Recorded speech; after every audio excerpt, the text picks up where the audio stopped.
اب ہم ذکر کریں گے طبیعت کا. طبیعت انگلش میں کہتے ہیں فزکس.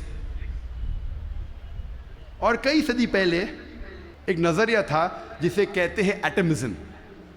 اور 23 صدی پہلے گریکس پرٹیکولرلی ڈیموکریٹس ان نے یہ ایٹمزم کے بارے میں سب سے پہلے کہا, ایٹمزم کے نظریے کے بارے میں,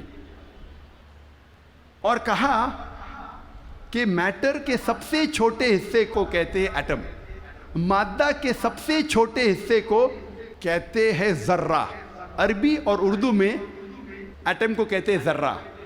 اور اس وقت انسان یہ سوچتے تھے کہ ذرے کو تقسیم نہیں کیا جا سکتا. آج سائنس ترقی کرنے کے بعد ہم مانتے ہیں کہ atom is the smallest part of matter having the characteristics of the element. ذرہ مادے کا سب سے چھوٹا حصہ ہے جو ایلیمنٹ کے کیریکٹرسٹکس رکھتا ہے, لیکن یہ ذرہ تقسیم کیا جا سکتا ہے انٹو پروٹونز, الیکٹرونز, نیوٹرونز. قرآن مجید میں ذرے کا ذکر ہے تو لوگ سمجھیں گے قرآن مجید آؤٹ ڈیٹڈ ہے, یہ پرانی کتاب ہے. ذرے کا ذکر ہے اب یہ آؤٹ ڈیٹڈ ہے. قرآن میں ذرے کا ذکر ہے لیکن ذرے کے آگے کیا لکھا ہے وہ بھی ہمیں دیکھنا چاہیے.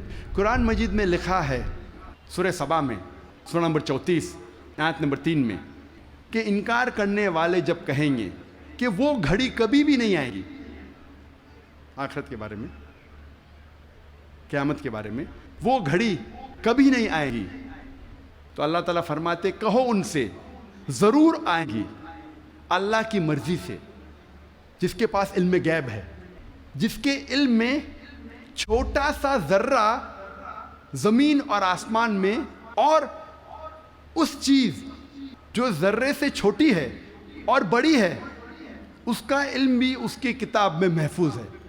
تو قرآن مجید میں لکھا ہے کہ ذرے برابر چیز کا علم ہے اللہ کے پاس, اور ذرے سے چھوٹی چیز اور بڑی چیز کا علم بھی ہے.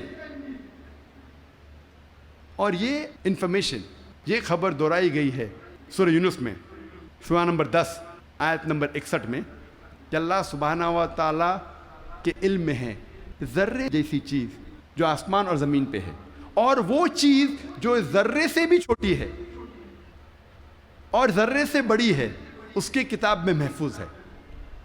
تو قرآن آؤٹ ڈیٹڈ نہیں ہے, قرآن اپ ٹو ڈیٹ ہے. قرآن پرانی کتاب نہیں بٹ الحمدللہ جدید کتاب ہے.